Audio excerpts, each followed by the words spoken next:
좀 늦었으니까.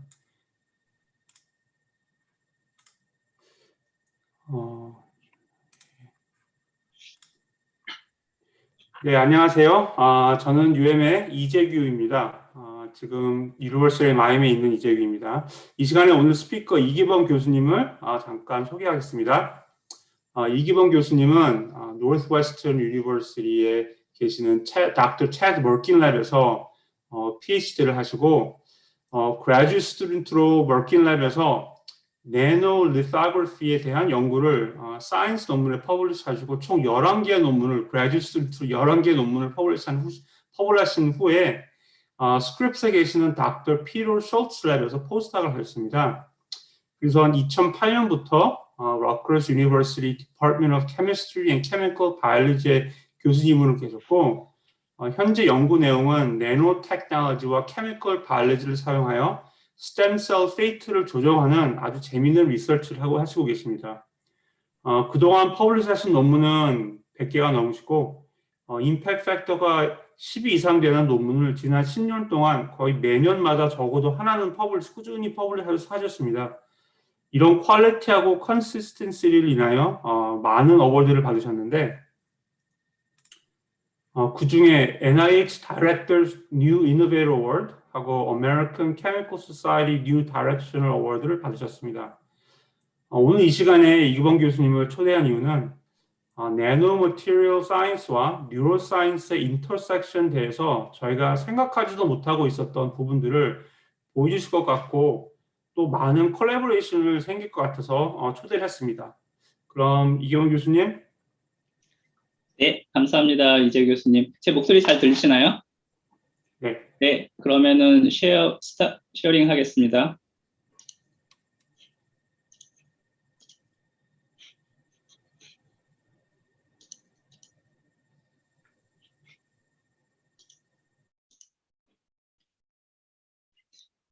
네, 그럼 좋은 세미나에 초대해 주셔서 감사드리고요.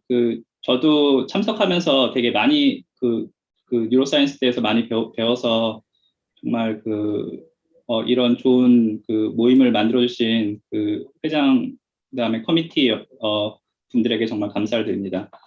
네, 제 연구 내용을 좀 간략하게 이제 설명을 하면서 혹시 중간에 잘 이해가 안 되시거나 아니면은 잘 전달이 안 되는 부분이 있으면 언제든지 질문을 해주시면 정말 감사하겠습니다. 이재 교수님 계속 들리시나요? 네, 들리는데 제가 교수님 네. 스크린을 안 보여도 괜찮아요. 저는 유튜브로 보고 있으니까 네네, 신경 쓰지 마시고 네. 제 연구 내용을 이제 제 백그라운드를 이재 교수님이 잘 설명을 해주셨는데 그러니까 나노 테크놀로지에 대해서 좀 공부를 했고요. 그 다음에 이제 포스닥 과정에서 이제 스템셀 바이올로지에 대해서 연구를 한 3, 4년 동안 해왔는데 이제 러커스에 오면서 사람들이 셀 페이트, 특히 스템셀의 경우에 있어서는 디퍼런시에이션이나 아니면은 마이그레이션 또는 프로리퍼레이션에 대해 관심이 많은데 그러한 셀의 페이트를 컨트롤하는 데 있어서 제가 이제 스크립스에서 많이 연구를 했던 방법은 솔러블 큐, 그러니까 어떠한 특정한 시그널링 패스웨이를 뭐 스몰 모리큘이나 사이토카인 아니면은 그로스 팩터를 이용해서 컨트롤하는 솔러블 큐 시그널에 대해서 이제 많이 연구를 했었고요. 근데 일반적으로 보면은 기본적으로 스템셀이나 아니면 어떤 셀의 페이트는 세 가지의 마이크로 인바이러먼트에 의해서 각각의 어떤 시너지틱하게 역할을 함으로 인해서 컨트롤 된다고 알려져 있습니다. 그래서 이제 바이올로지 하시는 분 아니면 케미컬 바이올로지 하는 저 같은 사람들이 이제 솔루블 큐에 대해서 많이 연구를 해왔고 그다음에 이제 최근에 보면은 셀과 셀의 인터랙션, 그러니까 가장 최근에 대표적인 것 중에 하나가 이제 이뮤노세라피, T셀이 어떻게 캔서 쪽으로 이동하는가, 아니면은 스템셀이 운드 힐링 과정에서 어떻게 셀과 셀의 커뮤니케이션을 하는가, 이런 셀과 셀의 인터랙션, 또는 엔지니어링 측면에서 이제 최근에 굉장히 연구를 활발하게 하고 있는 저희가 공부하고 있는 스템셀이나 캔서셀, 그러니까 메말리언 셀의 80% 파퓰레이션은 어드히런스 셀이거든요. 그러니까는 엑스트라셀룰러 매트릭스의 인터랙션하고 엑스트라셀룰러 매트릭스의 컴포지션 또는 topographical feature 또는 그런 어떤 그 피지컬한 미케니컬 큐에 의해서 그런 그 스템셀의 페이치 컨트롤된다는 것이 알려졌습니다. 이것을 이제 세 번째 이제 인솔블 큐 또는 피지컬 큐라고 하는데 이런 각각의 마이크로 인바이러먼트 큐가 어떻게 그 셀 페이트에 영향을 주는가 이런 것이 제가 이제 러커스에 조인하면서 연구를 해오고자 하는 어떤 중요한 그 주제였습니다. 그래서 이제 이런 것들은 굉장히 복잡하기 때문에 일반적으로 봤을 때는 각각의 개별적인 그런 그 연구 주제를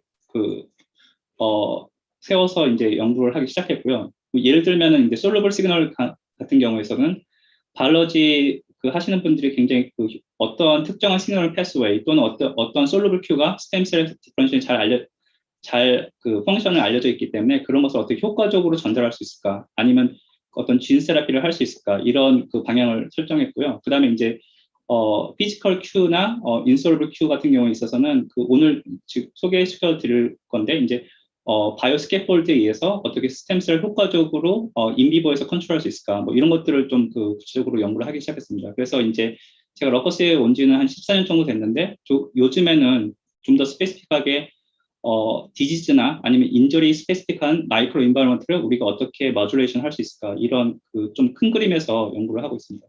그래서 오늘은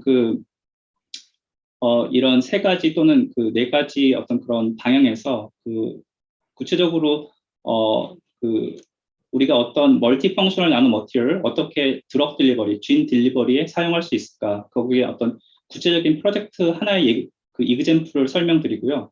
두 번째로는 그 바이오 스캐폴드, 그러니까 아까 말씀드린 그 미케니컬 큐나 아니면은 피지컬 큐를 어떻게 우리가 하비스트해서 그것을 인비버 스템셀에 세라피에 적용시킬 수 있을까? 그것을 그 두 번째 세션에 잠깐 설명을 드리도록 하겠습니다. 그리고 또 요즘에 이제 오늘은 시간이 없어서 충분히 이제 말씀을 못 드릴 것 같은데 스템셀이나 스템셀을 엔지니어링, 그러니까 여기서 엔지니어링 한다는 것은 그러니까 우리가 원하는 어떤 플라스미드를 그 스템셀에 그 전달을 해서 스템셀이 어떤 그 지네릭한 컴포넌트를 계속 시크레이션 할 수 있도록 만들어서 이제 그런 셀 세라피를 할 수 있는데 그런 부분도 저희가 조금 연구를 하고 있습니다. 그래서 오늘은 그 두 가지 아까 말씀드린 두 가지 토픽에 좀 더 스페시픽한 초점을 맞춰서 설명드리도록 하겠습니다. 지금 사실 이제 아직도 코비드가 굉장히 저희 삶에 많은 영향을 미치고 있는데 그런 측면에서 이제 드럭 딜리버리나 진 딜리버리 또는 요즘에는 이제 셀 세라피 또는 셀 딜리버리의 그런 토픽이 굉장히 중요한 어떤 저희 삶에 영향을 미치고 있는 것 같습니다.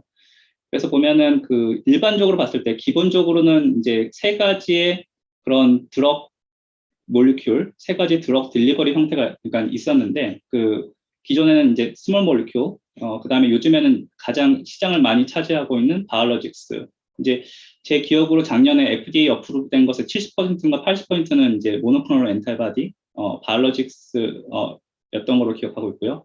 그다음에 이제 코비드 상황에서 보면은 RNA 이제 백신 같은 경우에는 메신저 RNA가 가장 대표적인 그런 이그젠플이지만은 최근에 보면 이제 RNAi, 마이크로 RNA나 아니면 siRNA 또는 이제 기존의 엔타이센스, 올리고뉴클레오타이드를 이용한 엔타이센스 이것이 드럭으로서 요즘에 굉장히 각광을 많이 받고 있습니다. 그리고 또 한 가지 트렌드는 회사에 계신 분들은 잘 아시겠지만은 모노크로널 엔타이바디를 스몰 몰리큘에 컨주게이션해서 그러니까 이 세 가지 드럭의 각각의 장점과 단점이 있는데 장점을 두 가지를 합해서 어떤 드럭의 에피커시를 증가시킨다던가 아니면 타겟 스펙 딜리버리를 한다던가 이런 최근의 트렌드는 그런 트렌드를 많이 드러내고 있고요. 당연히 이제 가장 커링 엣지 어떤 새로운 브레이크스루로서 셀 세라피틱 요즘에는 이제 이뮨 세라피 T셀이나 뭐 NK셀이나 그런 이뮨셀 가지고서 그런 세라피를 하는 것이 좀 클리니컬 어플리케이션을 많이 갖고 있지만은 스템셀 세라피 쪽에서도 요즘에 굉장히 좋은 결과들이 많이 나타나고 있습니다. 그래서 이제 저처럼 나노 하시는 분들은 이런 드럭 딜리버리나 진 딜리버리 개념을 생각할 때 아까 설명드린 것처럼 각각의 어떤 드럭이 갖고 있는 장점을 나노 파리클을 이용해서 잘 조합을 해서 어셈블을 해서 우리가 최대한으로 드럭 딜리버리를 잘 해서 그 드럭의 에피커시를 어떻게 증가시킬 수 있을까? 아니면은 그 드럭이 딜리버리 되는 과정을 어떻게 잘 모니터링 할 수 있을까? 이런 것들을 기본적으로 많이 연구를 해왔고요. 최근에는 이런 것들을 이제 드럭 딜리버리 또는 그 몰리큘러 이미징 또는 이제 다이그노시스 이런 것들을 동시에 결합을 해서 이제 멀티모달 나노 세라피 아니면 세라곤노스틱 이러한 그 어떤 새로운 개념을 만들어내고 있습니다. 그 다음에 이제 최근에 사실 그 드럭 딜리버리 시스템 DDS라고 그래서 이제 이런 DDS 시스템에서는 굉장히 관심을 많이 갖고 있었던 그런 그런 컨셉인데 스티뮬라이 리스판시브 드럭 딜리버리 또는 스티뮬라이 리스판시브 드럭 릴리스 이러한 개념이 사람들이 하고자 하는 굉장히 중요한 어떤 궁극적인 목표였습니다. 그러니까 간략하게 설명을 드리면 스티뮬라이 리스판시브 드럭 딜리버리라는 것은 무슨 개념이냐면 우리가 어떤 드럭을 딜리버리 했을 때 원하는 위치에 도달했다는 가정을 한 다음엔 어떠한 스티뮬라이 그러니까 이게 보면은 크게는 두 가지로 나눌 수 있습니다. 인터널 스티뮬라이 또는 익스터널 스티뮬라이. 인터널 스티뮬라이라고 생각하면은 가장 쉬운 이그젬플 중에 하나가 예를 들어서 튜머 마이크로 인바이러먼트 보면은 되게 하이 탁식 컨디션이라고 사람들이 설명을 하잖아요. 그러니까 그러니까 레벨이 컨센트레이션이 낮고 그다음에 pH가 낮은 상태. 그 상태에서 드럭이 릴리즈 될 수 있게 만들어내는 그러니까 인터널 스티뮬라이 리스판시브 또 다른 어떤 좋은 이그젬플이 이제 스페시픽한 엔자임이죠. 캔서로 설명을 들면은 MMP 그런 엔자임이 존재했을 때 드럭이 릴리즈 될 수 있게 만들어내는 것. 그것이 인터널 스티뮬라이 리스판시브 드럭 딜리버리고요. 이제 반대의 개념이 external stimuli responsive system. 우리가 어떤 드럭이 우리가 원하는 타겟에 딜리버리 됐다는 것을 컨펌한 다음에는 몸 밖에서 예를 들면은 빛, 그러니까 스페시픽한 특히 이제 NIR이나 IR을 이용해서 우리가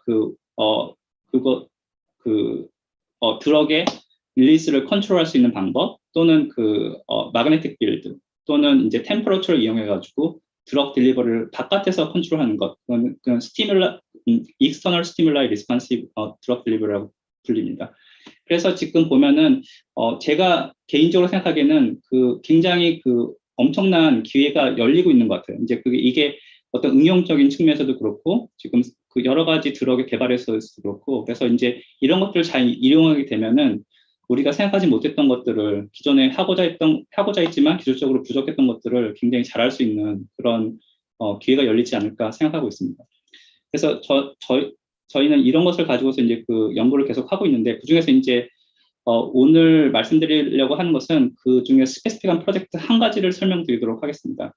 그래서 보면은 이제 아마 트랜스크립션 팩터라는 그런 프로틴에 대해서는 많은 분들이 다 이미 알고 계실 건데 혹시 모르는 분들이 계시면은 이제 아마 야마나카 팩터라는 그런 잘 알려진 4가지 트랜스크립션 팩터를 우리의 몸에 파이브로블래스트나 아니면은 블러드셀에다가 딜리버리를 해서 스템셀 그러니까 iPSC, 인듀스 플리포틴 스템셀을 만들어서 다시 이제 여기서부터 어떤 특정한 스페시픽한 그런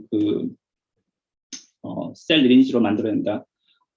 이게 이제 신현 야마나카 교수님이 그러니까 처음으로 발견하셨고 여기 AF캔에서 많이 활동하시는 김강수 교수님께서도 이제 이런 메소드를 쓰셔서 좋은 연구를 계속 발표하셨던 걸로 제가 기억하고 있는데 그래서 이 트랜스크립 팩터가 저희 사람 몸에 한 1,500개까지 이상의 종류가 이제 파퓰레이션을 갖고 있는데 간단하게 말씀드리면 이 트랜스크립 팩터가 모든 진의 레귤레이션을 다 컨트롤한다. 그러니까 DNA가 RNA로 메신저 RNA로 만들어지는 트랜스크립션 레벨을 컨트롤할 수 있는 가장 중요한 프로틴으로 알려져 있죠. 그래서 저는 사실 바이오로지를 아주 하드코어하게 하는 사람이 아니기 때문에 제 입장에서 가장 좋은 것은 뭐냐면 바이오로지 하시는 분들이 굉장히 엄청나게 연구를 많이 하셔서 우리가 어떤 스템셀에 뭐 예를 들어서 뉴로널 디퍼런시에이션에 관심이 있다. 그러면은 소위 말하는 밤 팩터라는 BRN2, ASL1, MIT1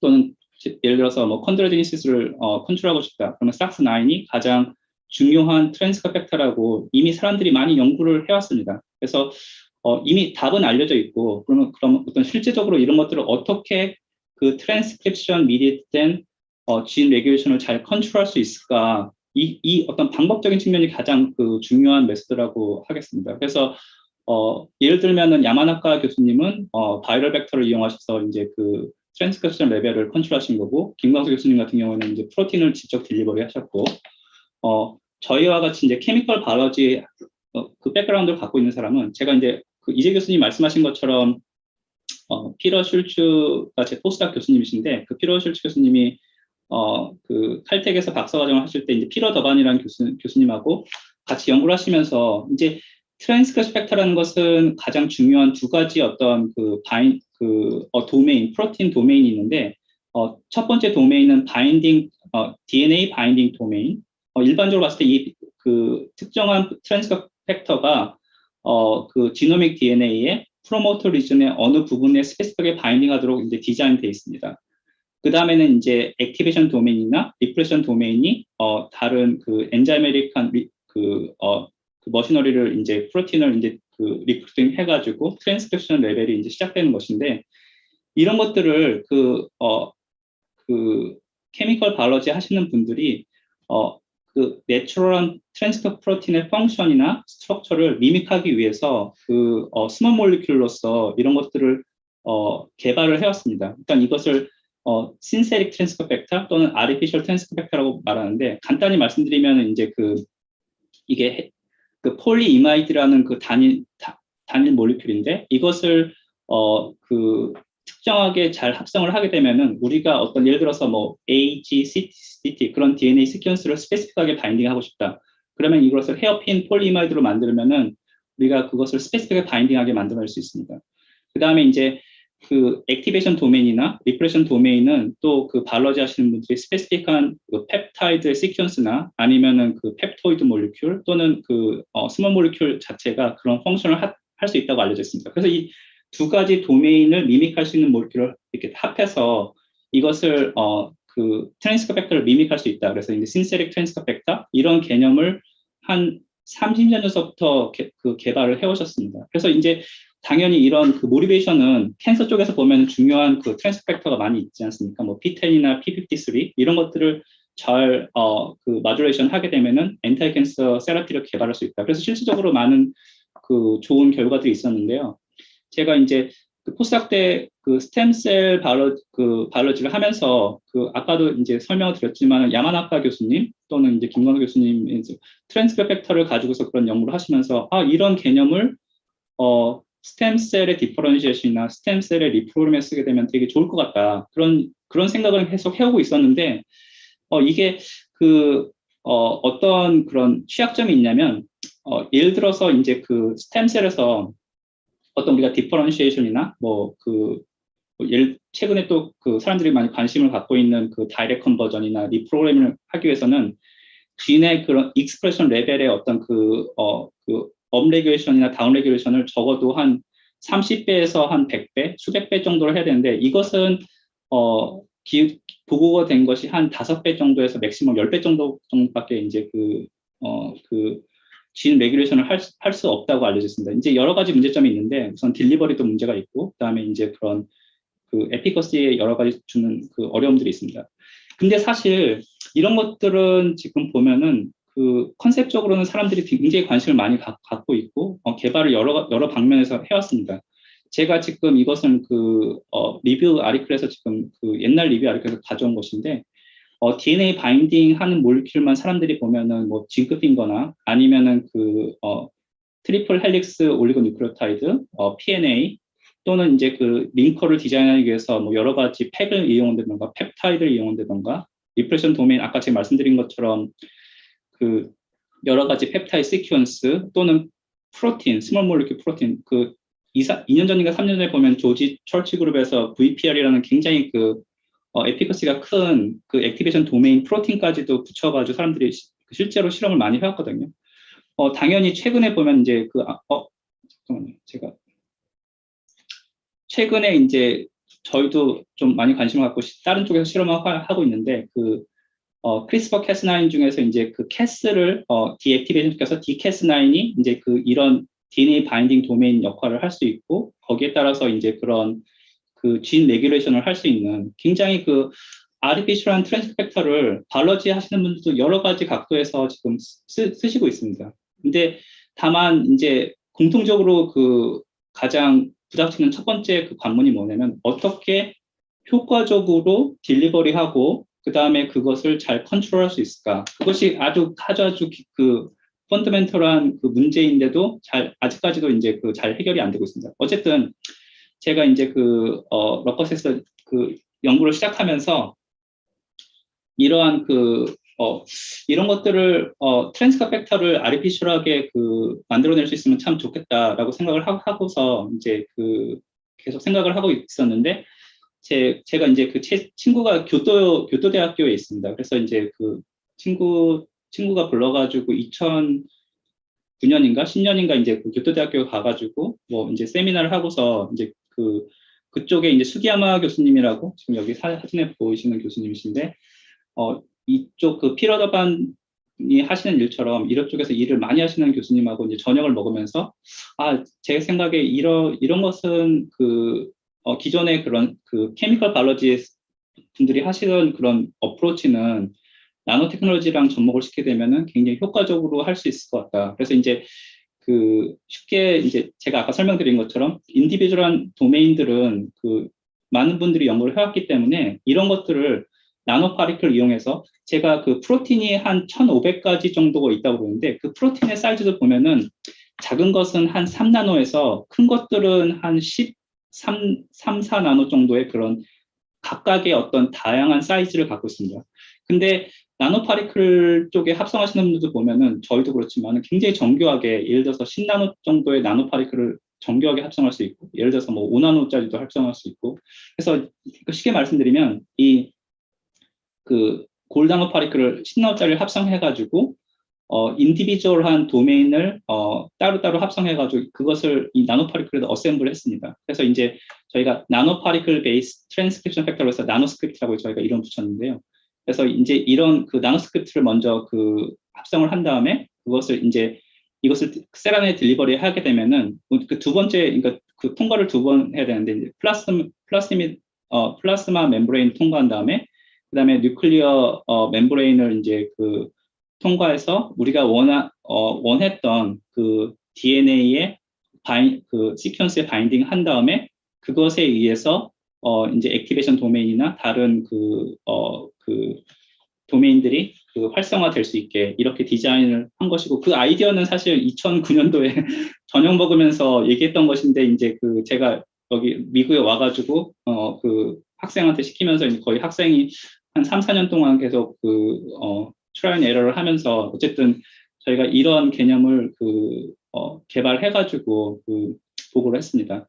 그래서 이제 쉽게 설명드리면 그냥 기존의 내추럴한 트랜스커 팩터 프로틴을 스트럭처리 또는 펑셔널리 미믹할 수 있는 어떤 좋은 테크놀로지 플랫폼이 되겠다 이렇게 말씀드릴 수 있고요.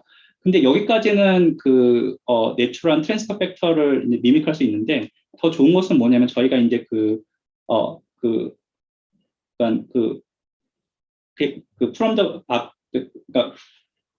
처음서부터 디자인을 했기 때문에 사실 이러한 과정은 나중에 조금 더 설명드릴 것 같은데 에피지네릭 크로마틴 리모델링에 굉장히 영향을 많이 받고 있습니다. 그래서 이제 에피지네릭 모듈레이터를 이제 여기다 같이 컴바인 시키게 되면은 아까 말씀드린 그런 진 레귤레이션의 익스프레션 레벨을 굉장히 효과적으로 컨트롤할 수 있고 그것에 의해서 우리가 원하는 어떤 스템셀의 디퍼런시에이션 또는 소매틱 셀의 다이렉트 컨버전 뭐 이런 것들을 굉장히 효과적으로 컨트롤할 수 있는 효과적인 어떤 파워풀한 툴이 될 수 있습니다. 그리고 제가 이제 초대에도 말씀드렸지만은 궁극적으로는 이것이 어떤 드럭으로 사용될 수 있기 때문에 우리가 예를 들어서 스페시픽한 리간드를 붙이게 되면은 우리가 헤테로지니어스 셀 파퓰레이션에서 우리가 원하는 셀에만 전달되고 원하는 어떠한 특정한 템포럴한 그 레졸루션을 가지고서 진을 액티베이션 시킬 수도 있고 진을 그 디액티베이션 시킬 수도 있고 하는 어떤 그런 효과적인 드러그로서도 개발될 수 있는 그런 포텐셜이 있습니다. 그래서 저희가 이러한 그 개념을 그 잘 에스타블리시 시킨 다음부터는 제가 처음에 그 생각했던 것처럼 이것이 머줄러 시스템이라는 것이 이제 가장 중요한 것이고요. 제가 조금 더 자세히 설명을 드리게 되면은 잠깐만 넘어가시기 전에 퀵 퀘스천. 네네. 그 어셈블리 이렇게 시킬 때 네. 어떤 이제 특정한 방법이, 그러니까 오더드 되는 어셈블리인지 아니면 그냥 랜덤 어셈블리인지 그게 네. 조금 제작하는 데나 앞으로 이게 네. 드럭이 된다고 했을 때 퀄리티 컨트롤하고 하는데 중요할 것 같은데, 네네. 네, 그런 거는 혹시 어떻게 되나요? 네, 되게 좋은 질문을 해주셨는데, 이제 그 우선은 지금 여기서 10 나노미터 다이미터의 골드 나노 파리클을 썼습니다. 그러면 이제 기본적으로 10 나노미터의 골드 나노 파리클의 서피스를 했을 때 이 그 리간드의 그런 스페이스를 고려하면은 한 600개 정도의 그 리간드를 올릴 수 있습니다. 근데 여기서 종류의 그 리간드의 종류별로 보면은 저희는 이제 그 세 가지, 그러니까 DNA 바인딩 도메인, 그 다음에 그 NLS라고 해서 이제 이 NLS는 그 이 뉴클리어 업테이크를 일으키는 가장 중요한 그 펩타이드 중 중에 하나고요. 그다음에 액티비전 도메인 이 세 가지인데 그러면은 이제 당연히 처음에 시작했을 때는 그냥 우선은 만약에 600개를 다 올리게 되면 너무 스테릭 힌드런스가 일어나기 때문에 드러그로서의 어떤 효과가 반감될 것이다. 그래서 이제 그런 점은 어느 정도 갖고 있었기 때문에 한 200개에서 100개 정도의 덴서티를 갖고 나머지는 그 팩으로서 스페이스를 만들어내자. 그래서 이제 200개 정도의 그 몰리큘을 올리는 것이 이제 그 처음에 목표였었는데 그렇다면 또 퀘션이 레이쇼를 그러면은 똑같이 1대 1대 1로 할 것이냐 아니면은 예를 들어서 당연히 보면은 그 뭐 여러 가지 컨비네이션이 종류가 있지 않습니까? 그래서 제가 3년 정도 4년 정도 걸렸는데 그 러지컬하게 사실은 그것을 다 테스트 해보기 위해서, 그러니까 제가 페이퍼에 그 자세히 그 기록되어 있기 때문에 그냥 결과만 말씀드리면은 실제적으로는 우선은 딜리버리 과정에서 이게 효과적으로 딜리버리가 돼야 되기 때문에 NLS 또는 CPP라는 그런 펩타이드의 모이티가 가장 중요하고요. 일반적으로 한 50포인트가 이 펩타이드고요. 그러니까 100가지의 100개의 몰리큐가 들어갔을 때 50개는 이거고요. 그 다음에는 DNA 바인딩 도메인이 액티베이션 도메인보다 한 2배 정도 더 많이 들어가는 것이 가장 효과적으로 에피커시가 증가되는 것으로 이제 저희가 트라이 앤 에러로 스크린 해가지고 그거를 옵티마이즈하는 컨디션을 만들었습니다. 네, 혹시 다른 것도 질문 있으신가요?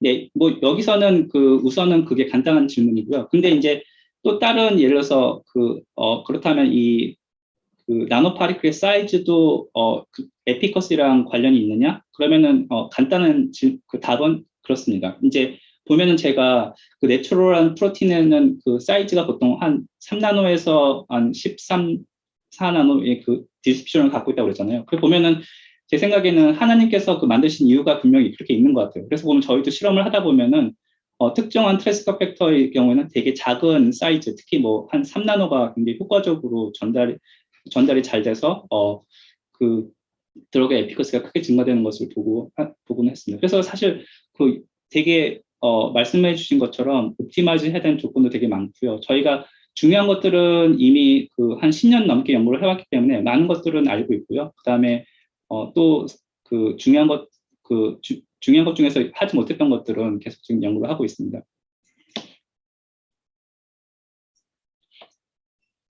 네, 혹시 계속 뭐 다른 질문 있으시면 언제든지 질문해 주시면 정말 감사하겠습니다.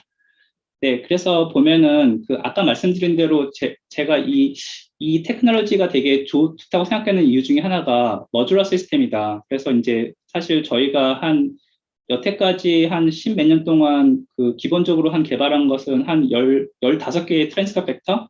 그 정도까지 했는데, 지금 사실 이론적으로 보면은 한 거의 뭐, 1000개 이상을 할 수 있는, 그러니까 간단히 말씀드리면, 예를 들어서 저희가 뭐, 그 스파인al 코드 인저리 하면서 모노뉴런도 관심이 있는데, 이러한 특정한 트랜스fer 팩터에 우선은 바이오 인포맥스를 가지고서 어떠한 DNA 시퀀스가 컨서버티브하냐 이런 것을 이제 아이덴티파이 한 다음에 거기서 맞게 그 헤어핀 폴리마이드를 합성하게 되면은 예를 들어서 뭐 NGN2의 스페시픽한 트랜스fer 팩터를 만들어낼 수 있습니다.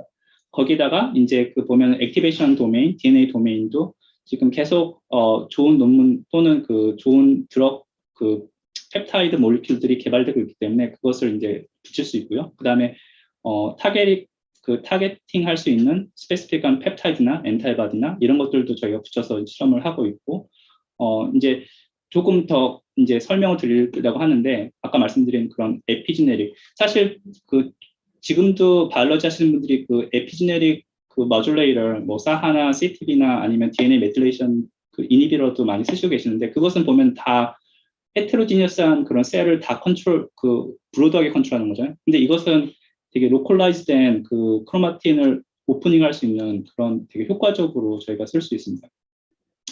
그래서 이제 처음에 저희가 개발 단계에서는 시간이 오래 걸렸지만은 그 다음에는 굉장히 빨리빨리 해가지고 보면은 뭐 환자 샘플에서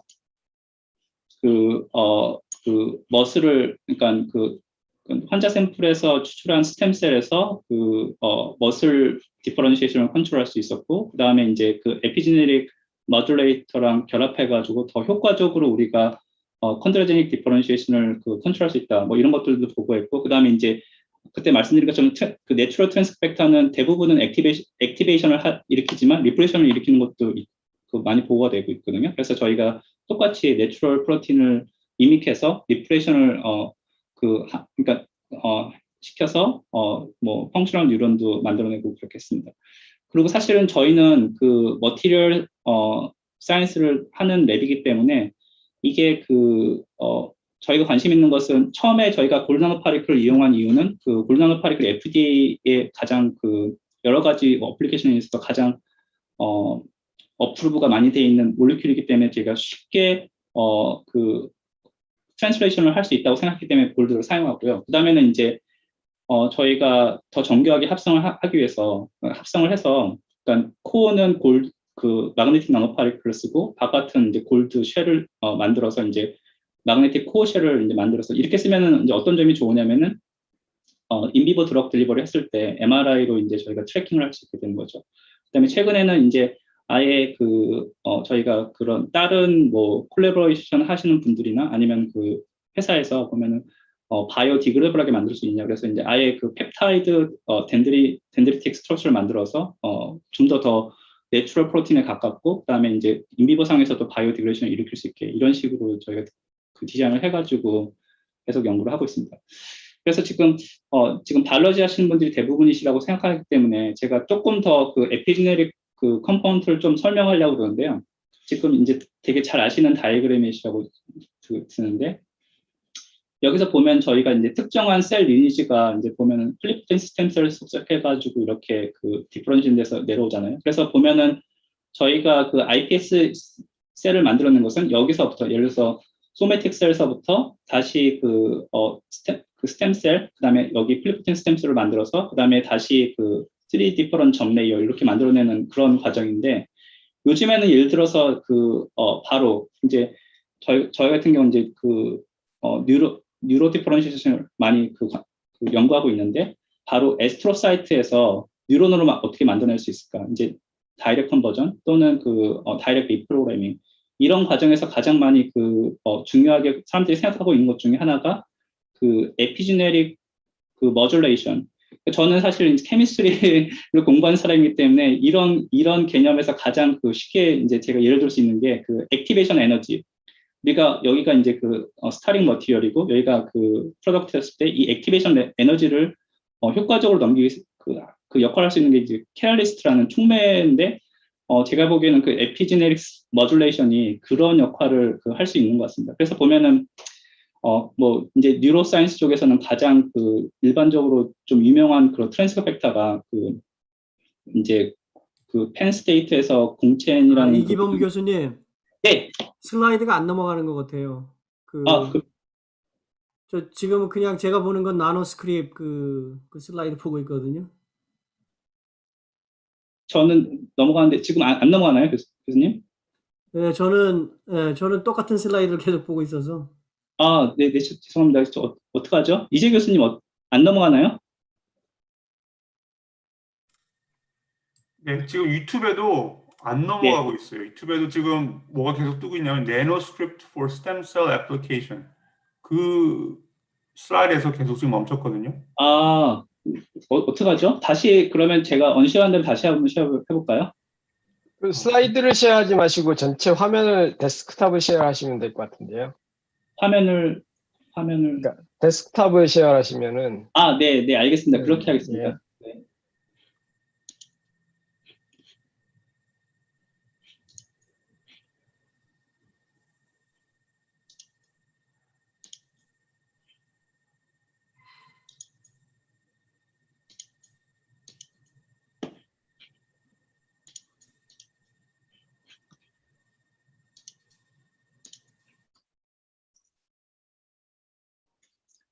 이재 교수님 혹시 보이시나요?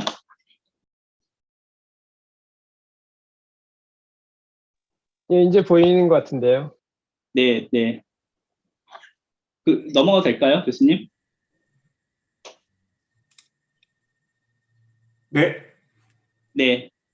이 슬라이드 제가 설명할 때 이거 보이셨나요? 안 보였던 것 같아요. 네, 죄송합니다.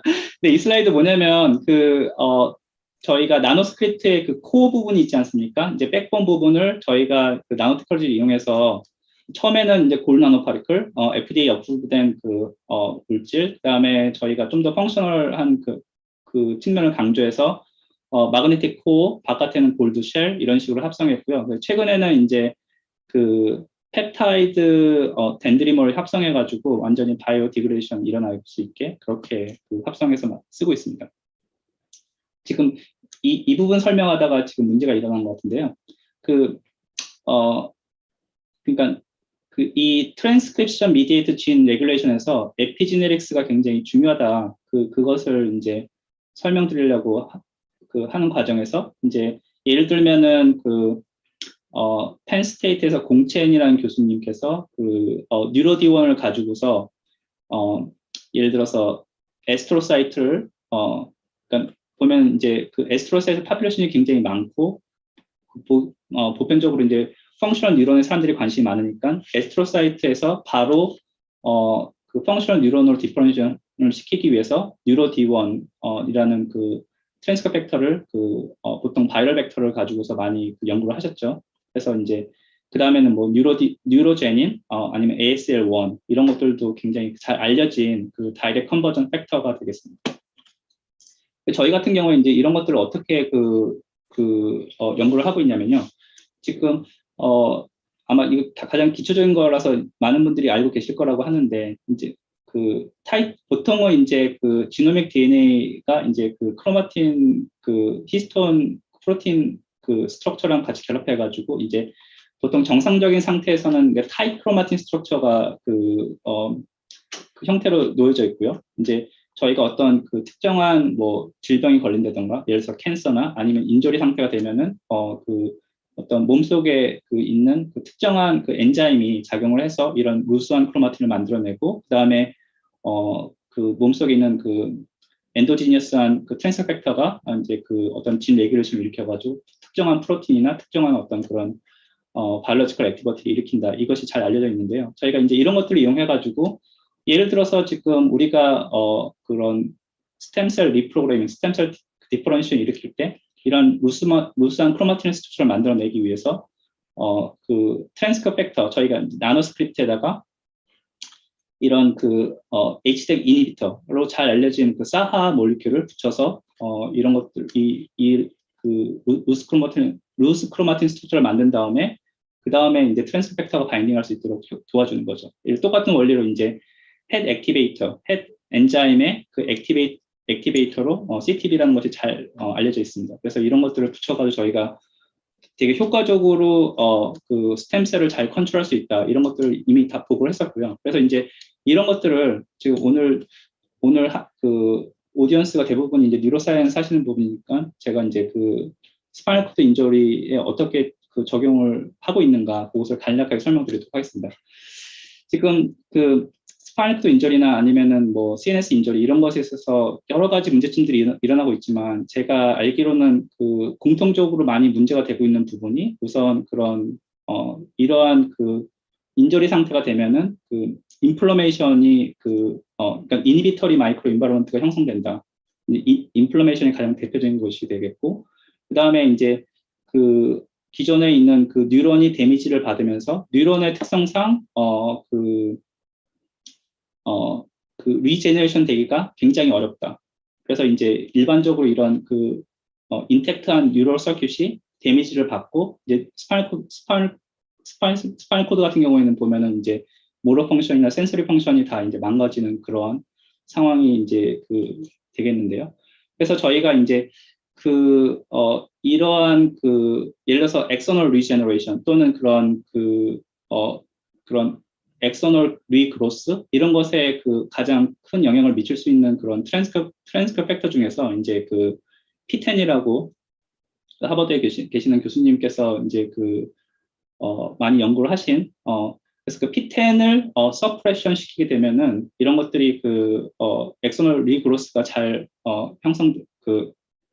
인듀스 되고 엑서널 리제너레이션이 일어난다. 이런 것들이 이제 그분은 이제 바이럴 벡터를 가지고서 많이 연구를 하셨거든요. 그래서 저희가 이제 제 동료 교수님 YG영 교수님하고 같이 그 나노스크립트를 이용해서 P10을 서프레션 시키자. 그래서 이제 보면은 저희가 이제 뭐 자세한 것은 제가 이게 아직 발표를 안 하고 그다음에 연구가 지금 진행 중이라서 그 데이터가 좀 부족할 수 있는데, 여기 보면은 이제 그 컨투전 모듈 이제 그 무거운 것을 떨어뜨려서 여기 그 스파이널 코드를 이제 브레이크하고요. 그다음에는 그 스컬을 열어서 지금 보면 이게 모로코텍스 중에서 이제 어떤 특정한 맵에 여기 지금 그 자세 잘 안 보이실 수 있는데, 여기 보면은 여기 되게 작은 그 구멍을 뚫어가지고 거기에 이제 그 매핑을 해가지고 우리가 그 나노스크립 P10을 딜리버리 해가지고 했을 때 보면은 이제 여기 한 2주 한 달서부터 2달 정도 사이 되면은 데미지된 엑선들이 다시 리그로스 하면서 이쪽으로 연결되는 것들을 저희가 이제 관찰을 했습니다. 그래서 이런 것들 보면은 컨트롤 컨디션에 비해서 거의 한 1cm 정도 이상을 굉장히 엑서널 리그로스가 잘 일어난다. 그러니까 non-viral 메소드를 가지고서 나노스크립트를 가지고서 이제 이런 것들을 이제 저희가 계속 시도를 하고 있고요. 그래서 아직까지는 저희가 사실 이제 관찰하고 싶은 것이 뭐냐면 이제 모터 펑션, 그러니까 그 모터 펑션 리커버리 되는 것을 보고 싶은데 거기까지는 잘 안 되는 것 같습니다. 이제 그 여러 가지 제가 기억하기로도 이제 그 하버드 교수님들도 거기서도 페이퍼에서 이제 모터 펑션 리커버리는 보여주지 못한 것 같은데, 사실 이제 YG경 교수님하고도 이제 계속 거기까지 갈 수 있을 거라고 생각하는데 지금 아직까지는 거기까지는 도달을 못한 것 같습니다. 네, 그래서 지금 첫 번째 부분까지는 이제 간단하게 나노스크립트라는 새로운 컨셉 그거 가지고서 어떤 일을 할 수 있을까 그런 것들을 간략하게 설명을 드렸는데요. 이제 나머지 시간은 제가 나노 스캐폴드를 가지고서 어떻게 또 다른 방향에서 연구를 접근할 수 있을까 그 부분을 또 설명드리도록 하겠습니다. 혹시 여기에 다른 질문이 있으신가요? 네, 그러면 제가 넘어가도록 하겠습니다. 네, 비슷한 그림인 것 같은데 이제 스파이널 코드 인저리에서 이제 아까는 컨투전 모드, 그러니까 무거운 물체를 스파이널 코드에다 떨어뜨려 가지고 완전히 크러쉬되게 만든 건데, 지금 이것은 헤마이 섹션 모드로서 가위로 스파이널 코드의 반쪽을 잘라내는 것인데요. 이제 아까 제가 설명드린 것처럼 이제 세 가지의 문제점, 크게는 리미트된 리제너레이션 펑션, 특히 뉴런, 그다음에 이니비터리 마이크로 인바이러먼트, 그다음에 이제 당연히 이제 스파이널 코드 같은 경우에 보면은 이런 보이드 스페이스가 형성되면서 최근에 특히 보면 ECM의 다이 펑션 이런 것들이 되게 중요한 이슈로서 많이 사람들이 보고를 하고 있습니다. 그래서 이제 저희 같은 경우에는 이제 스파이널 코드 인저리를 연구하면서 어떤 식으로 접근을 하고 있냐면은 이 세 가지의 어떤 크리티컬한 문제점을 어떻게 효과적으로 우리가 어드레스를 할 수 있느냐. 예를 들어서 그 엔도지니어스한 그 뉴런이 그 리제너레이션이 잘 안 되니까 우리가 바깥에서 엑소지니어스하게 그 뉴런을 형성시켜서 트랜스플란테이션 시킨다던가 아니면 스템셀을 트랜스플란테이션 시킨 다음에 그것이 몸 안에서 뉴런으로 잘 분화가 될 수 있게 만든다던가 또는 이제 인플러메이션이 굉장히 크리티컬한 어떤 그 문제점이니까 그것을 초기에 특히 이제 에큐트 인저리 상태에서 어떻게 효과적으로 우리가 이것을 블락킹할 수 있을까? 또는 그런 그 엑스트라셀러 매트릭스가 그런 다이 펑션을 일으키니까 그것을 어떻게 효과적으로 우리가 그것을 방지할 수 있을까? 뭐 이런 것들을 이제 저희가 그 머티리얼 측면에서 많이 연구를 하고 있습니다. 그래서 이제 보면은 컨트롤 같은 그런 G 같은 게 보면은 이제 그 해막 섹션 모델 같은 경우 왼쪽 다리만 이제 절개 만들어서 시간이 감에 따라서 이제 더 패럴라이즈 되는 그런 현상들을 보여주게 되는데, 그래서 저희 같은 이제 그 스캐폴드를 트랜스플레이션 한다던가 이런 식으로 하게 되면은 보통 뭐 경우에 따라 다르지만 한 달 정도 지남에 따라서 이제 효과적으로 조금씩 더 그 모tor 펑션이 리커버리 되는 것들을 지금 보여주고 있습니다. 그래서 이제 전반적으로 봤을 때 이제 제가 이해하고 있는 바는 이제 스템셀을 가져서 이런 것을 세라피 측면에서 접근하게 된다. 이런 것은 어떤 식으로 이제 접근을 하게 되냐면 스파인al 코드 인저리가 일어났을 때 우리가 어떤 치료 목적으로 스템셀, 보통은 이제 오토로거스 스템셀을 많이 이제 사람들이 선호하겠죠. 그래서 이제 환자 몸에서 추출해서 스템셀을 만들어서 이 스템셀을 이 인저리 사이트에 이식시킨 다음에 트랜스플란트 시킨 다음에 이 스템셀이 우리가 어떠한 그 시그널링 큐에 의해서 그 뉴로 디퍼런시를 일으킨 다음에 그 뉴런이 디퍼런시에이션 뉴런이 데미지된 그런 뉴로 서킷을 복구하는, 그다음에 궁극적으로 이런 펑셔널 리커버리까지 이룰 수 있는 이러한 시스템 어떤 스템셀의 세라피를 구현하려고 하는데 실질적으로는 굉장히 어려움이 많죠. 그러니까 이러한 개념을 그러니까 제가 알기로 FDA 첫 번째 스파인al 인저리의 그 스템셀 세라피가 허가된 게 그러니까 2012년인가 FDA 허가가 됐는데 그 회사가 그 올리고 덴드로사이트를 만들어서 환자 몸에서 이식시키는 그런 실험을 엄청나게 투자를 많이 해서 했는데 한 3년 정도 뒤에 회사가 이제 포기했습니다. 가장 중요한 이유가 제가 회사 관계자들하고도 좀 얘기를 많이 했는데 올리고 덴드로사이트를 만들어내는 것은 얼마든지 잘할 수 있는데 문제가 그 올리고 덴드로사이트가 환자 몸에 들어가서 그러니까 트랜스플란테이션 돼서 보통 보면 한 달 내에 한 90% 이상은 다 죽는다고 그러거든요. 그래서 보면은 그 바이올로지 하시는 분들이나 아니면 회사에서 접근하는 방법은 엑스비보에서 우선 원하는 뭐 올리고 덴드로사이트나 아니면 뉴런을 만들어낸 다음에 그것을 싱글셀 파퓰레이션을 가지고서 주사기로 인젝션하는 방법을 써서 그렇게 했거든요. 그럼 보면은 이제 제가 처음에 말씀드린 대로 사실 그 인바이러먼트를 생각하게 되면은 그 셀이 왜 서바이벌 레이시 충분하지 못할까가 이제 어느 정도 이해가 되죠. 그래서 이제 저처럼 티슈 엔지니어링을 하는 사람들은 보면 스캐폴드를 가지고서 그 스템셀의 서바이벌 레이트를 증가시키거나 아니면 스템셀의 그런 디퍼런시에이션을 가이드하고자 하는 그런 노력들을 많이 하고 있습니다.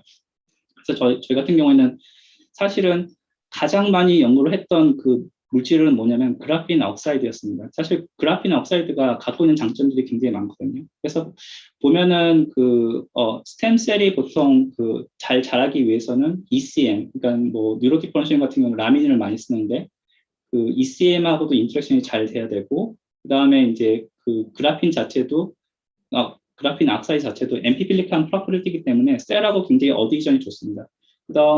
그다음에 이제 저희가 또 어떤 점에서 관심을 갖고 있냐면은 일렉트리컬 스티뮬라이를 주게 되면은 스템셀에서 뉴런으로 되게 분화가 또 잘 되고, 그래서 이제 사실 그라핀 옥사이드가 갖고 있는 장점들은 엄청나게 많아서 저희가 실험적으로는 굉장히 그 여러 가지 재미있는 결과들을 많이 보고를 했습니다. 저뿐 아니라 이제 그 다른 소사이티에서도 많이 보고를 했는데 문제가 이제 저 같은 경우는 이제 그 한 5년 전에 그 NIH 스타디 섹션에다가 이제 이 R1을 냈는데 되게 스코어는 잘 받았는데 그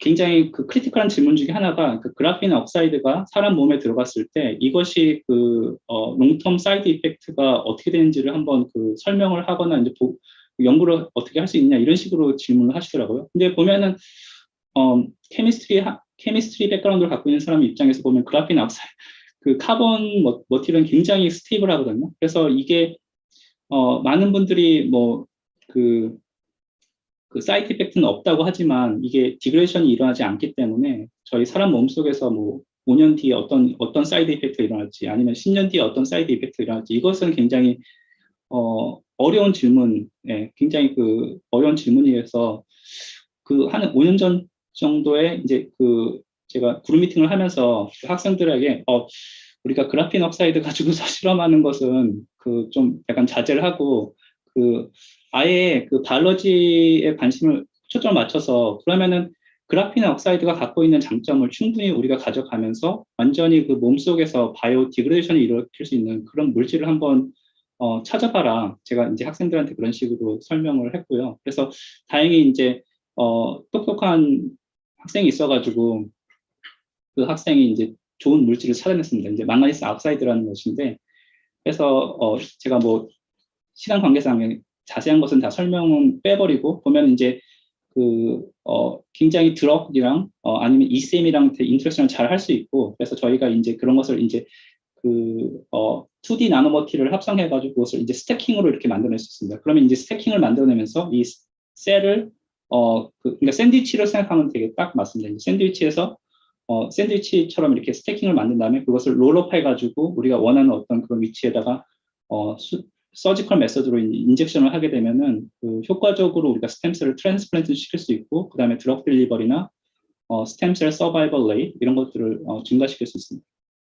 그래서 합성 과정은 제가 다 스킵을 하겠고요.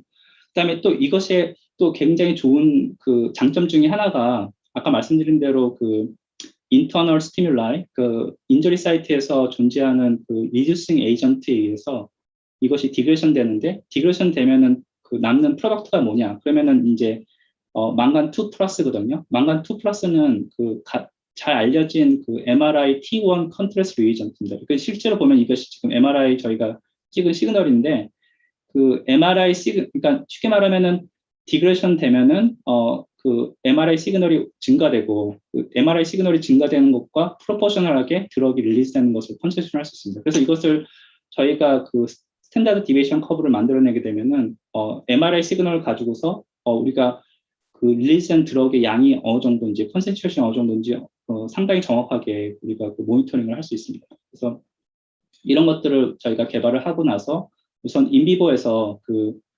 휴먼 patients derived than iPSC에서 그다음에 그 MPC까지를 저희가 먼저 디퍼런셜 컨트롤하고 그다음에는 이제 이것을 나중에 그 G에다가 그 트랜스플란트를 시킬 거기 때문에 genetically 그 GAP 태깅을 했습니다. 그래서 이제 보면은 저희가 인비트로 컨디션에서 우리가 효과적으로 이런 그 스캐폴더를 가지고서 굉장히 효과적으로 디퍼런시에이션을 컨트롤할 수 있다. 그래서 그것을 이제 보여주는 데이터가 되겠고요. 그 다음에 이제 어떤 그 뉴런이 된다면은 펑셔널하게 이제 그 일렉트로 피지컬 시그널을 이제 그 측정함으로 인해서 그런 펑셔널티를 측정했고 이런 것들을 이제 옵티마이즈 한다면은 이제 제 동료 교수님 리카이 교수님이랑 콜라보레이션을 해가지고 그 인비버 실험을 하게 됩니다. 아까 말씀드린 그 헤마이 섹션 그 스파인클 인저리 모델을 가지고서 그 휴먼 iPSC 된 뉴로스템셀 스테이지에서 저희가 스캐폴더를 가지고서 트랜스플란트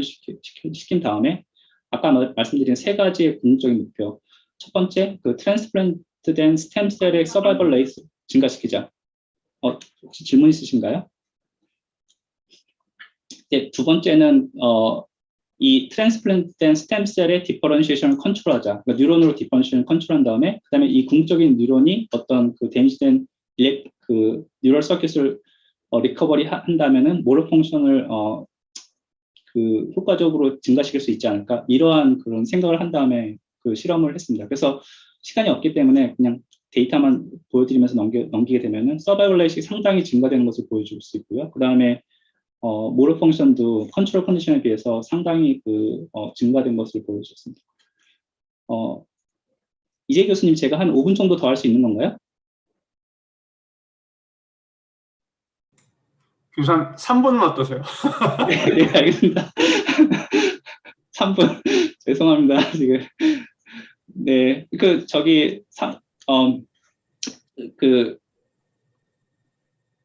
지금 제가 3분 동안 간략하게 설명드릴 것은 우선 이제 이러한 그런 그 스캐폴드를 가지고서 어떻게 드럭 딜리버리를 잘 할 수 있을까 이재규 교수님하고 같이 공동 연구를 한 건데요. 그래서 이제 기존에 잘 알려진 그 엔타이 인플레메이션 드럭, 메틸 프레디스토널을 저희가 스캐폴드에다가 잘 그 인비딩 시킨 다음에 근데 이것은 그 엔타이 인플레메이션 드럭 같은 경우는 에큐트 인저리에서 되게 버스트 드럭 릴리즈, 그러니까 드럭 딜리버리에서 이제 두 가지 용어가 있는데 하나는 버스트 드럭 릴리즈에서 특정한 그 타임 프레임 초기 상태에서 뭐 한 70%, 80% 드럭이 릴리즈되게 만드는 것, 버스트 드럭 릴리즈라고 말하고, 또 다른 어떤 그 크로닉 디지즈 같은 경우에서는 굉장히 특정 컨텐츠에서 서스테이너블하게 드럭 딜리버리 한 경우가 있는데 저희는 여기서는 이제 버스트 드럭 릴리즈를 하기 위해서 이제 포러스한 스트럭처를 만들었습니다. 그래서 이제 이것에 이제 스파이널 코드의 그 스캐폴드에 잘 맞는 그런 스미스를 그 조정한 다음에 거기에서 이제 드럭 릴리즈를 잘 컨트롤할 수 있는 것을 컨펌하고, 그 다음에는 이제 저희가 그 효과적으로 이것이 작용하는 것을 이제 그 그러니까 인비트로에서 트랜스웰 플레이트를 가지고서 그 프로 인플레메이터리 사이토카인, 엔타 인플레메이터리 사이토카인 이것을 모니터링 함으로 인해서 그 매크로페이지의 어떤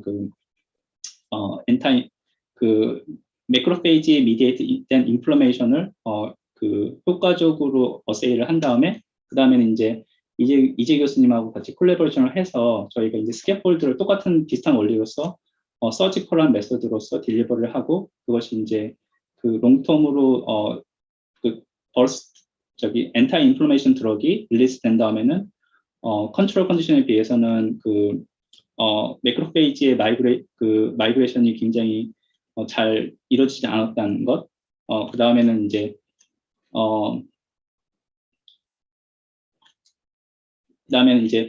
그러한 그 인플레메이션이 잘 컨트롤됨으로 인해서 결국 이제 스파이널 코드 인저리에서 나중에 나타내는 그 글리아스카나 그 파이브로틱 스카의 형성이 굉장히 효과적으로 잘 작게 이루어졌다는 것, 거의 컨트롤됐다는 것, 그러니까 그런 것으로 인해서 저희가 이제 스페큘레이션이지만은 펑셔널 리커버리가 굉장히 비교적 컨트롤 컨디션에 비해서는 많이 호전됐다. 예, 이런 식으로 저희가 결론을 내서 저희가 그 작년에 보고를 했고요. 그래서 마지막 한 장은 이제 그럼 뭐 여러 가지 그것이 있는데 저희가 어떤 식으로 뭐 좀 새롭게 그 연구를 하고 있느냐. 이제 아까 말씀드린 것처럼 스캐폴드를 가지고서 이제 트랜스플란테이션 시키는 것도 되게 좋은데 저희가 이제는 어떤 식으로 또 생각하고 있냐면은 아예 그 스페로이드 형태로 저희가 이런 것들을 만들어서 주사기나 아니면 좀 더 효과적으로 인젝션 할 수 있는 방법을 하기 위해서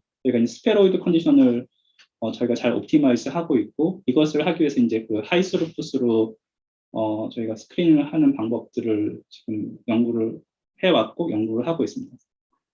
네, 제가 시간이 없어가지고 자세히 설명 못 드리는 부분이 있는 것 같습니다.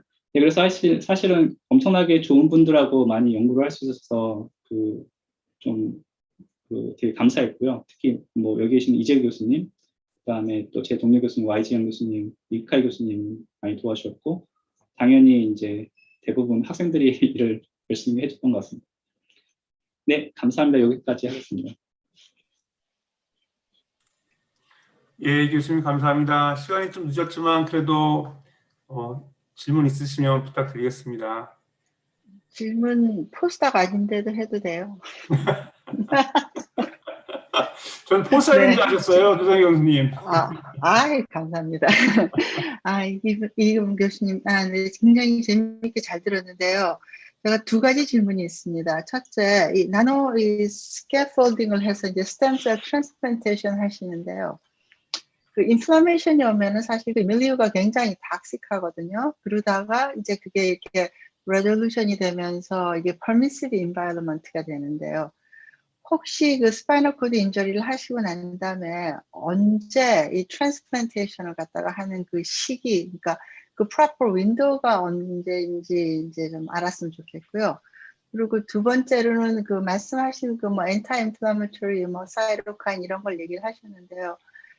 인플라메이션이 오고 난 다음에는 엔타 인플라메토리 리스폰스가 이렇게 오게 되는 것 같아요. 그래서 요새 최근에 많이 나오는 얘기는 그 인플라메이션을 갖다가 억제하는 것보다 그 레졸루션을 갖다가 인크리즈하는 그런 미디에이터를 갖다가 많이 얘기를 하는데 그게 그 specialized pro-resolving mediator 그래서 그 리피드거든요. 그러니까 혹시 이런 테크놀로지에 SPM, 그러니까 specialized pro-resolving mediator, 리피드 미디에이터 같은 거 같이 집어넣어서 하는 방법 그런 거는 없을까 해서요. 두 가지. 네. 첫 번째 질문해 주신 것은 제 생각엔 이재 교수님이 훨씬 더 잘 대답을 해주실 것 같은데 예, 테라피릭 윈도요. 언제가 좋을까요? 처음에 아니, 그러니까 인플라메이션이 많을 때는 참 힘들 것 같은데요. 네, 저희가 그 윈도우는 보지 않았고요. 그냥 프루프 오브 네. 컨셉트로 인저리 이제 바로 후에 저희가 그걸 임플란트했습니다. 바로 하고 나서요. 네. 만약에 그걸 조금 기다렸다가 하면은 훨씬 낫지 않을까요? 어떻게 생각하세요? 그 윈도우가 당연히 있을 텐데 그거는 이제 더 자세히 봐야죠. 네. 저는 사실 조성희 교수님이 그 질문해 주신 것처럼 저도 그런 그러니까 생각을 하긴 했었거든요. 그러니까 근데 이제 실험적인 측면에서 보면은 이제 제가 실험하는 것을 옆에서 보니까 서지컬한 그 메서드를 쓰셔서 이제 그 인저리 모드를 만든 다음에 우선 그 실험 자체가 굉장히 까다롭더라고요. 그러니까 그 멀쩡한 쥐를 스파이널 코드 브레이크 한 다음에 그 다음에 거기서 기다렸다가 이제 윈도우를 측정하고 이런 것들이 굉장히 쉽지 않은 실험이라서 아마 되게 좋은 아이디어인 것 같은데 실험적으로는 되게 쉽지 않은 방법인 것 같고요. 두 번째는 네, 말씀하시죠. 네, 아니요. 그래서 많이 그 스템셀을 갖다가 집어넣으면 그 죽는 이유가 그 밀류가 너무 탁식해서 많이 잊어버리는 게 아닌가 하는 생각이 좀 들어서요. 네, 그렇기도 한 것 같고요. 근데 보면은 제가 이제 이 스파이널 코드 인저리 말고 카틀리지 같은 경우도 많이는 아닌데 카틀리지도 꽤 했거든요. 근데 보면 카틀리지 보통 메스키마 스템셀 가지고서 컨드라제닉 디퍼런시에이션 만들어서 거기 카틀리지다가 집어넣는 것도 그러니까 그거는 제 그러니까 레빗으로 했는데 거기도 보면은 여기 스파이널 코드 인저리만큼 죽어나가진 않는데 그래도 스템셀이 서바이벌 레이트가 상당히 낮더라고요. 지금 네. 그래서 제가 보기에는 싱글셀 파퓰레이션으로 집어넣는 것 자체가 조금 무리가 되는 것 같습니다. 예를 들어서 저희가 스페로이드 형태로 집어넣게 되면은 상당히 서바이벌 레이트가 좋습니다. 네. 두 번째 질문은 이제 엔타 인플라메이션 드럭 말고 제가 리피드 그건 잘 모르겠는데 우선 드럭 로딩하는 것은 굉장히 가능합니다. 제가 그쪽 부분을 잘 몰라서 그런데 드럭을 로딩하거나 이제 저희가 리피드 파리클도 지금 보면은 나노 파리클 베이스 드럭 딜리버리가 세 가지 방향이 있거든요. 그러니까 지금 예를 들어서 백신 지금 파이저나 아니면 마더나에서 쓰고 있는 나노 파리클은 리피드 베이스된 나노 파리클, 그 다음에 이제 폴리머 나노 파리클을 이용해서 드럭 딜리버리 하시는 것도 많이 하시고요. 저희처럼 이노게닉 또는 하이브리드 몰리큘을 쓸 수 있는데 리피드된 것은 사실은 가장 연구가 많이 돼 있고 올드 패션이라서 어떻게 보면 좀 쉽습니다. 더. 그래서 기술적인 난이도는 낮고요. 그러니까 쉽게 할 수 있고요. 그 다음에 이제 드럭 디자인이나 이런 것들은 그 교수님께서 좋은 아이디어가 있으시면 아마 뭐 주변에 계시는 그 다른 분들이나 아니면 뭐 제가 도와드릴 수도 있을 것 같습니다. 네, 감사합니다. 이기범 교수님, 우리 채트방에 질문이 네. 하나 올라왔는데요. 그 질문이 지금 스파이노콜 인주리에서 PDGFR의 바이올로지 컨트리뷰션은 어떤 걸까요? 라는 질문이 올라왔습니다. 네? 잠깐만요. 제가 그 질문이 뭐였죠, 교수님? 질문이 지금 스파이널 인주리에서 PDGF 리셉터의 바이올로지 컨트리뷰션은 어떤 걸까요? 라는 질문이 올라왔습니다. PDGF요? 네, 교수님께서 그 fibrotic scar 그 레이블링을 platelet derived growth factor receptor를 이제 사용하셨잖아요. 네네. 네, 저희 연구실에서 한 건데 그래서 기훈이 교수님께 한 거니까. 그러니까 그 교수님이 설명해 주시는 게 훨씬 더 네, 네, 그냥 좋은 것 간단히 같습니다. 설명드리면 이게 그 fibroblast 레이블링으로 저희가 사용한 거라서 이 biology contribution은 좀 여러 가지가 있죠. fibroblast도 있고 blood vessel도 있고. 네.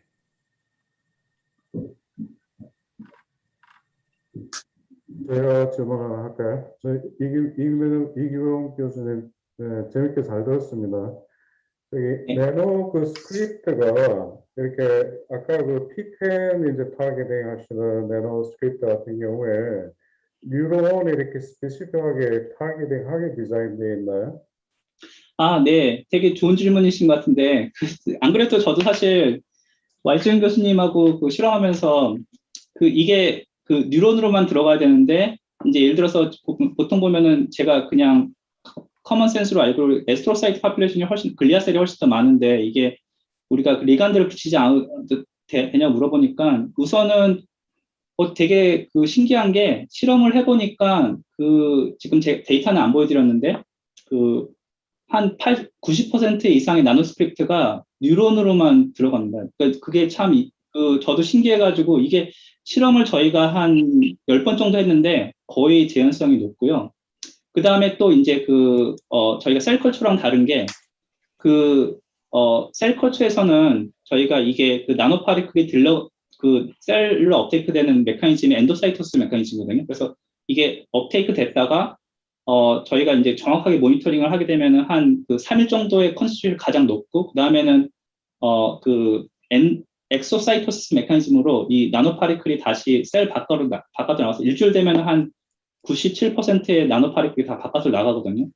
근데 인비보에서 보니까 인비보에서는 오히려 이게 계속 이게 정확하게 사실 이게 보통 타임을 너무 잘게 자를 수는 없는데 보면은 나노파리클이 계속 뉴런에 굉장히 오랫동안 머물더라고요. 그래서 오히려 장점도 될 수 있고 단점도 될 수 있는.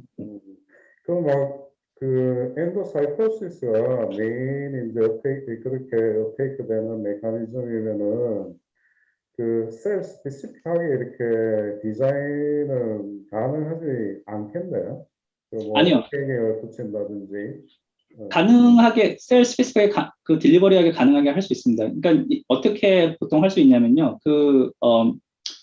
지금 예를 들어서 셀 파퓰레이션에 다른데 이제 예를 들어서 캔서 같은 경우에 보면은 타겟 스펙 딜리버리 하기 위해서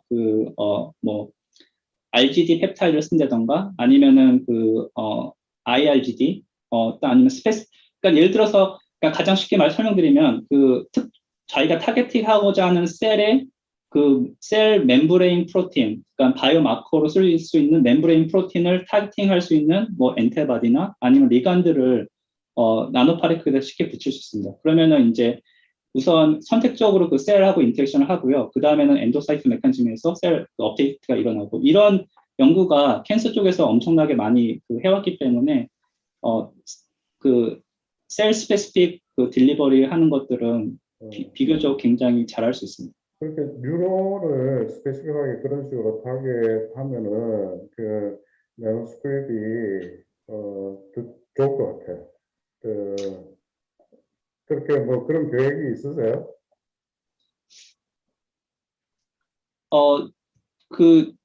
지금 사실 네, 네, 제가 뭐, 뉴런 네, 설계 스페시픽한 뭐 엔티젠이나 이런 거 뭐, 붙여가지고 네. 지금 사실, 그러니까 뉴런은 뭐 저희가 아주 스페시픽하게 딜리버리 하는 것은 관심 없는데, 예를 들어서 지금 여기 그 말씀은 안 드렸는데, 뭐 예를 들어서 리액티브 에스트로사이트, 리액티브 에스트로사이트를 뭐 펑셔널 뉴런으로 다이렉트 컨버전 하기 위해서 리액티브 에스트로사이트에 스페시픽한 리간드를 붙이는 거, 이런 것들은 저희가 하고 있습니다. 예. 지금 이재경 교수님께서 계속 손들고 계셨어요. 아, 네.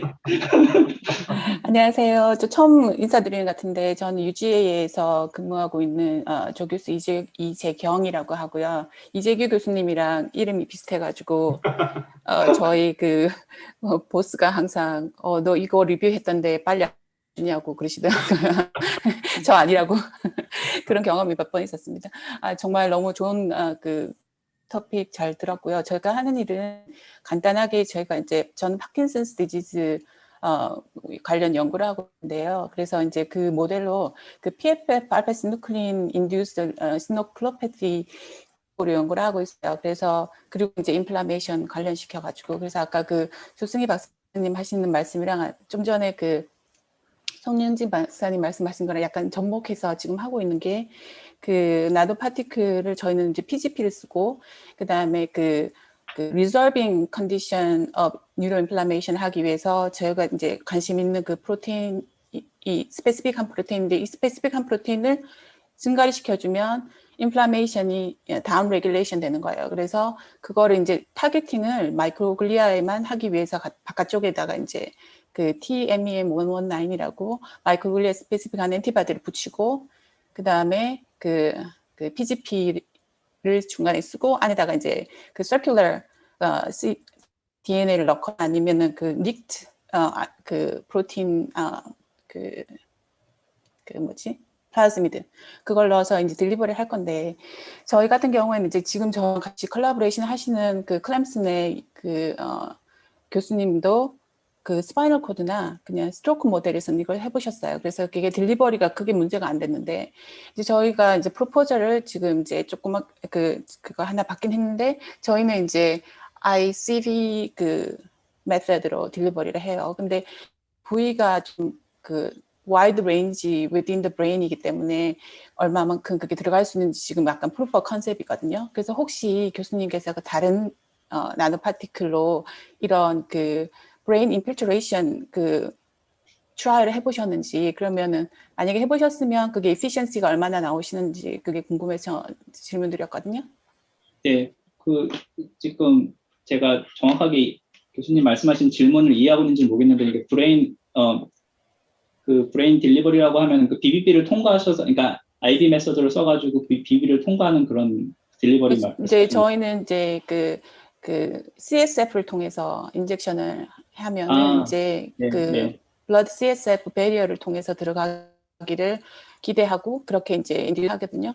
근데 이제 브레인 직접 집어넣는 건 아니고 그냥 circulating 메서드를 통해 갖고 집어넣는 식으로 프로포즈를 했는데 다행히 리뷰어들이 좋게 봐줬어요. 그래가지고 지금 실험을 진행하고 있는데 이게 지금 현재는 이제 나노 파티클을 만들어서 프라이머리 뉴런 마이크로글리아 스페시피시티 테스팅을 하고 있고 그다음에 다음 단계가 이걸 이제 만든 걸 ICV를 통해서 이제 집어넣어서 그게 얼마만큼 이제 스페시픽하고 타겟팅이 되느냐 그걸 테스트를 해야 되거든요. 근데 이제 혹시 교수님 사용하시는 그걸로 이런 식의 인젝션을 해보시거나 아니면 전체 브레인에 퍼지는 그걸 한번 해보신 적이 있으신지?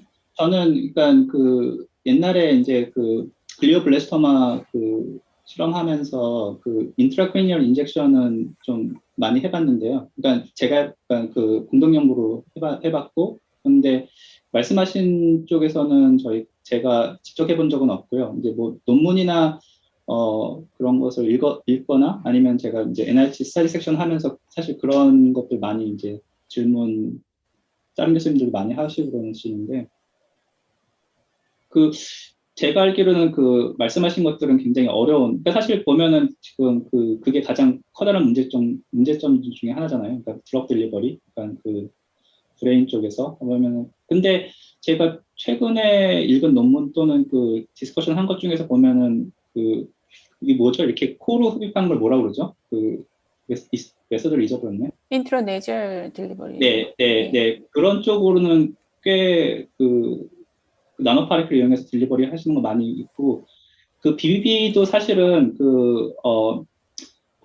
BBB 트랜스사이토시스를 일으킬 수 있는 그 호르몬이 펩타이드가 있습니다. 그 펩타이드를 나노파리클에 붙여가지고 딜리버리하는 그런 논문들이 꽤 나오고 있는데요. 아직까지는 그 보편적으로 이용은 안 되는 걸로 알고 있습니다. 그런 경우에 있어서는 제가 기억하기로 사이즈가 되게 중요하다. 그러니까 보통 한 30나노 이하로 그 하이드로드 다이닝 사이즈 조절하고 그 특정한 펩타이드는 꽤 알려져 있는 걸로 알고 있습니다. BBB의 그 트랜스사이토시스 일으킬 수 있는 펩타이드가 알려져 있습니다. 그렇게 해서 그런 것들은 있는데 저희가 직접 해본 적은 없습니다. 이재경 교수님 저기 만드신 이제 그 나노파리클은 BBB를 잘 통과하게끔 디자인되어 있다는 말씀이시죠? 그거는 저희가 또 아직 테스트를 안 해서 잘 몰라요. 지금 저희가 그 트라이얼 프루프 컨셉 개념으로 이제 ICB 인젝션을 했을 때 이 나노 파티클이 과연 BBB는 아니지만 BCSF 베리어를 통과할 수 있을지, 그래서 그게 그 브레인 내에서 디텍션이 가능한지, 그러면 만약 브레인 내로 들어가면 저희가 타겟팅 엔티바디를 붙였기 때문에 그게 스페시픽하게 마이크로글리아에 타겟팅 되기를 바라는 그런 개념으로 시도를 하는 건데, 이제 그 BBB를 통과하는 것보다는 BCSF 베리어를 통과하는 게 그나마 그래도 좀 덜 이렇게 덜 뭐라 그러지? 스트링전트하니까 이제 그런 방향으로 이제 시도는 하는데, 사실 뭐 테라피티컬리 그 좀 쉽진 않죠. 근데 나중에 또 다시 또 어떻게 딜리버리 할 방법을 또 찾아야 되겠지만. 제 개인적인 생각이지만 그 나노파리클 시스템은 제가 정확하게 모르겠지만은 제 경험을 봤을 때는 그 사이즈를 작게 하는 게 좋으니까 그